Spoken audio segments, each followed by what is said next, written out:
자, 여러분 안녕하세요. 오늘은요, 코로나 다시 걸릴 수 있는가? 오미크론에 의한 면역 회피와 재감염 이야기 한번 드려보도록 하겠습니다. 재감염이라고 하는 거는요, 한번 걸렸던 사람이 다시 감염이 되는 거죠. 이걸 이해하려고 하면은 이제 처음에 우리 코로나가 들어왔을 때 어떤 일이 우리 몸에서 벌어져서 우리가 어떤 방어 체계를 갖췄는데 그거를 이제 오미크론이 어떻게 피해가지고 다시 감염이 되는 거잖아요. 그래서 이런 부분들을 쭉 한번 전체적으로 이해를 할 필요가 있어요. 그래서 오늘은 그 부분에 대해서 좀 말씀을 드려보도록 하겠습니다. 자, 바이러스에 감염이 된다는 거는 이런 애들이 들어오는 거예요. 그래서 이런 껍질이 있고 안에는 RNA가 들어있고 표면에는 이런 단백질들이 붙어있는 이런 게 이제 몸속으로 들어와요. 그러면은 이걸 잡아야 되는데 어떻게 하냐면은 일단 시범적으로 한 놈을 잡아요. 그래서 이걸 갈기갈기 막 이렇게 분해를 합니다. 그러면 막 이런 것들이 막 생기겠죠? 그럼 이런 조각들을 우리 몸에 공장으로 보냅니다. 공장으로 보내가지고 뭐라고 하냐면은, 얘네, 이런 애가 들어왔는데, 이거 지금 잡을 수 있는 무기 좀 만들어주세요. 그런단 말이에요. 그러면은, 공장에서 열심히, 으쌰으쌰 해가지고 만들어요. 그래서 이런 걸 이제 만드는 거죠. 요런 거. 요 세모 잡으려고. 요거. 그래서, 이걸 어떻게 해요? 여러 개를 만들어가지고, 총 쏘듯이 이렇게 빵 쏩니다. 그럼 얘가 이제 가가지고, 이렇게 두두둑 달라붙겠죠? 이렇게 달라붙으면은요, 이 바이러스는, 우리 세포 속으로 들어갈 수가 없어요. 그래서, 좀 잡아놓다가, 이걸 나중에 이제 처리하는 친구들이 또 있거든요. 그러면 이제 처리가 되는. 그런 식으로 이제 면역이 이루어지고요. 또 이거 말고도, 이제 이미 세포 속으로 들어간 애들이 있을 거 아니에요? 그런 애들은, 우리 몸에서 또 특수부대를 좀 훈련을 시켜놓거든요. 그래서 이 특수부대가 가서 직접 감염된 세포를 잡아먹는 그런 면역도 있습니다. 근데 이렇게 공장이 돌아가는 데는요, 시간이 걸립니다. 이게 바로바로 이런 게 만들어지는 게 아니에요. 이게 한 4일에서 5일 정도 시간이 걸립니다. 그래서 이제 우리가 뭘 맞았어요? 우리가 백신을 맞았죠. 백신이라고 하는 게 이제 이런 물질들을 넣어주는 거예요, 미리. 그래서 공장을 미리 한번 돌려놨어요. 그러니까 다음에 이제 똑같은 놈이 오게 되면은 이제 이미 항체가 있으니까 또 부족하면 공장을 바로바로 돌려가지고 하루 이틀 만에 또 이런 항체를 만들어낼 수가 있게 되는 겁니다. 이게 이제 백신을 맞거나 한 번 감염되었던 적이 있는 감염된 그런 사람들 이야기예요. 그래서 이렇게 된 상태에서 똑같은 놈이 또 들어오면은 왔니? 이러면서 어서 와. 여기 항체 맛 좀 볼래? 이래가지고 우르르 가가지고 잡아버린단 말이에요. 근데 이제 오미크론은 뭐가 문제냐? 오미크론은 여기 이 세모 요걸 타겟으로 해가지고 우리가 준비를 해놨는데 이게 없어. 이게 모양이 좀 변해가지고 요런 식으로 이제 변한 거 약간 다르죠? 요렇게 이제 변해가지고 온 거예요. 그러니까 일단 뭐가 들어왔으니까 항체가 이렇게 간단 말이죠. 얘가 이렇게 갔어요. 가가지고 너 코로나지? 이러니까 얘가 아니에요. 보세요. 얘 저 세모가 있어야 되는데 저는 세모가 아니라요. 이거 저기 사다리꼴이에요. 그리고 저 색깔도 좀 다르잖아요. 막 이렇게 얘기하는 거예요. 그러면 이제 왔다가 아닌가? 그러면서 야 너는 왜 근데 헷갈리게 뭐 이런 거 이상한 거 달고 다니냐? 그러지 마. 어쨌든 미안해. 이러고 그냥 가는데 그럼 어떻게 돼요? 사실은 나 맞거든. 이러면서 쭉 우리 세포 안으로 들어오게 되는 거죠. 그때서야 이제 깨닫는 거죠, 우리는. 이거 코로나인데 약간 다른 형태의 코로나구나. 이거 고생 좀 하겠구나. 이렇게 생각을 했는데, 어때요? 생각보다 이놈이 약한 거야. 약해. 얘가 이제 이거 변장하느라고 힘을 너무 많이 써가지고, 무기를 제대로 못 골라온 거예요. 이렇게 무기를 제대로 못 골라온 이런 바이러스는 어떻게 하면 돼요? 이거는. 그냥 몸으로 막는 거죠, 몸으로 때웁니다. 때운다. 방법이 없어요. 육탄 방어를 하는 겁니다. 자, 우리가 바이러스가 들어왔다고 다 걸리고 막 세포들이 다 죽고 이렇게 호락호락하지가 않습니다. 그러니까 이런 뭐 항체라든지 특수부대 이런 게 없어도 어느 정도 자기 방어를 할 수 있는 그런 힘이 있어요. 그래서 감염된 세포들이 이제 인터페론이라고 하는 그런 물질을 내보내서 으쌰으쌰 해가지고 이런 거 없어도 자기들끼리 이제 어느 정도 막아내는 그런 기전이 있습니다. 이게 이제 바로 뭐냐면 선천 면역이라고 해요. 선천 면역. 이게 중요한 거죠. 그러니까 이렇게 몸으로 때우는 동안에 이제 뭐가 돌아가는 거예요? 공장이 돌아가는 거죠. 그래서 공장이 이제 돌아가서 만들어졌으면은 총도 쏠 수가 있고 또 우리 특수부대 형님들도 나오니까 물리치게 되는 겁니다. 이런 식으로 대부분의 경우에는 오미크론이 큰 문제가 없이 회복이 됩니다. 그래서 이제 오미크론은 어때요? 이 중증화율이 굉장히 낮게 되는 거죠. 율이 낮습니다. 근데 이제 문제는 뭐예요? 문제는 면역이 떨어진 사람들입니다. 면역이 떨어진 사람들. 고령층이에요, 고령층. 이런 경우에는 이렇게 약한 감염에도 많이 타격을 입을 수가 있고 중증으로 갈 수 있으니까 조심해야 되는 겁니다. 이게 이제 바로 뭐예요? 이게 오미크론에 의한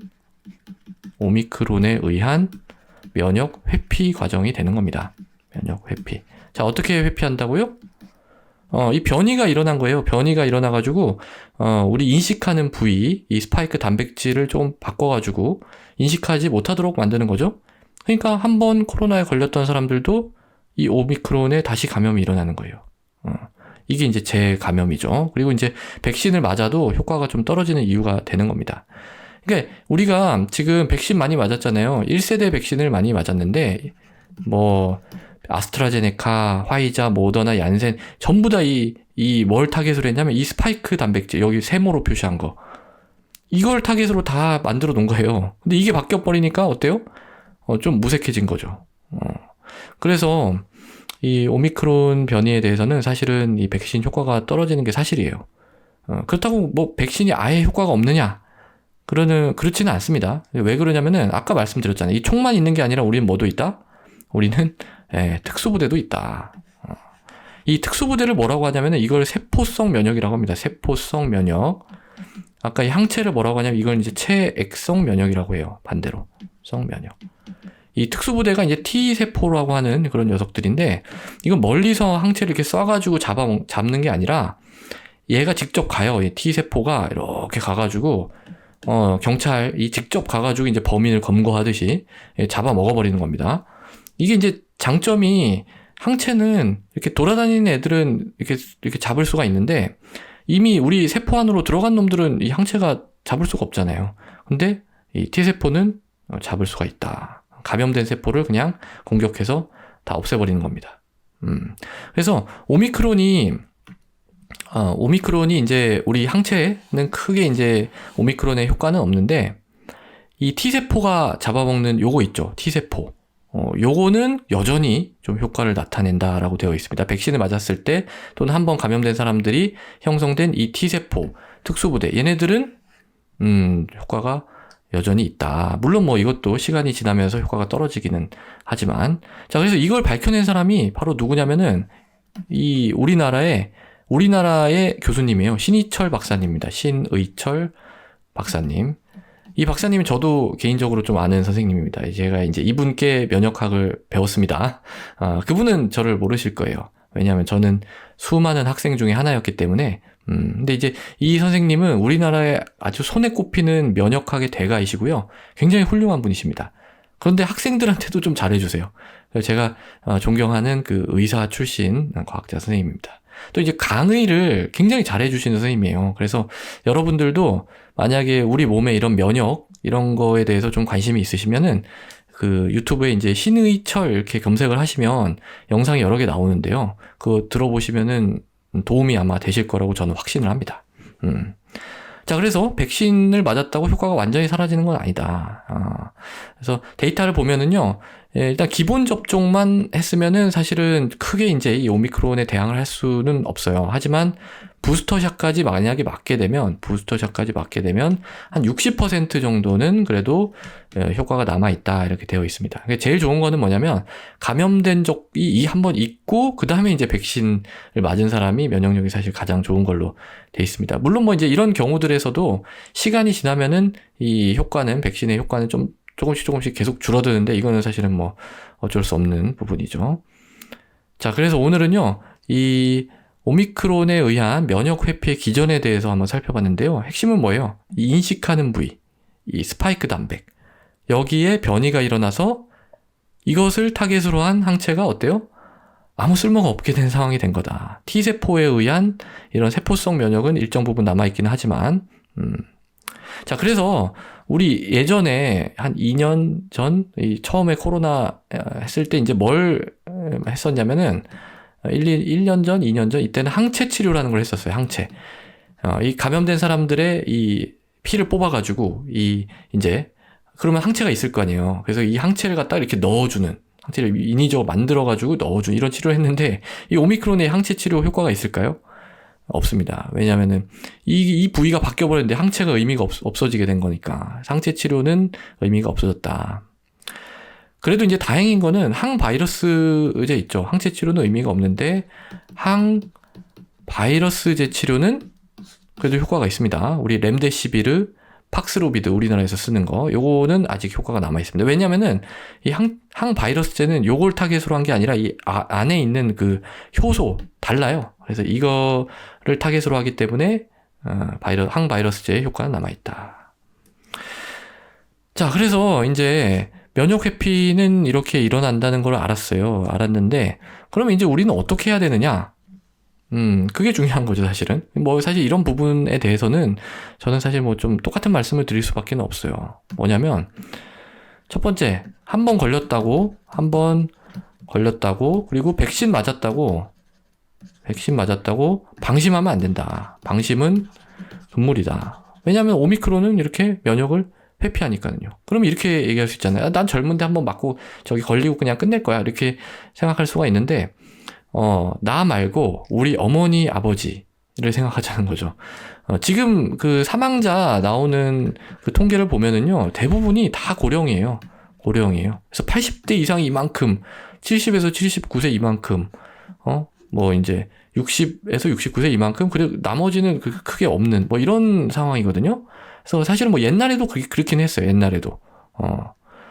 그러니까 제가 이제 매일매일 이 질병관리청에서 나오는 그 데이터를 한 번씩 쭉 봐요. 근데 이제 보면은 계속 이런 패턴이거든요. 근데 지금 감염자 수가 어때요? 폭발적으로 늘었잖아요. 그러니까 이런 사망자의 규모가 더 늘어나고 있다는 게 문제라고 생각을 합니다. 자, 그 다음에 이제 두 번째는요. 고위험군은 좀 조심을 하자. 방심하지 말자라는 말씀을 드리고 있어요. 그러니까 고령입니다. 고령이면서 백신을 안 맞은 그룹은 오미크론이 아무리 약하다고 해도 중증으로 갈 위험이 여전히 있어요. 자, 그 다음에 이제 세 번째는요. 우리가 호흡 곤란에 대해서 잘 알고 있어야 된다라는 말씀을 다시 한번 드리고 싶습니다. 그러니까 이게 걸려도 본인이 이제 어떻게 중증으로 가는지 알 수 있는 방법이 없어요. 증상은 다 비슷비슷하게 나타나니까. 근데 특징적으로 제가 경험한 바에 의하면 이 호흡곤란이 나타나는데 이걸 본인이 잘 모르고 있는 경우가 있어요. 그러니까 서서 이렇게 진행하다 보면은 이게 숨이 조금 찬 것 같은데 그냥 이러다가 괜찮아지겠지, 그렇게 생각하다가 갑자기 넘어가는 경우가 있단 말이에요. 그러니까 뭔가 본인이 숨을 쉬는데 예전과 달라, 느낌이 불편해, 혹은 깊게 이렇게 쉬지를 못하겠어, 가슴이 답답해, 이제 이런 증상이 있으면은 그거는 저는 최소한 엑스레이는 한번 찍어봐야 된다라고 생각을 합니다. 그래서 제가 이전 영상에서도 이 부분에 대해서 한번 말씀을 드린 적이 있죠. 자, 그래서 오늘은요 좀 길게 말씀을 드렸는데요. 코로나 다시 걸릴 수 있는가? 재감염에 대한 이야기를 말씀을 드리면서 이 오미크론이 우리 몸의 면역을 어떻게 회피하는지에 대해서 설명을 드렸습니다. 오늘도 경청해 주셔서 대단히 감사합니다.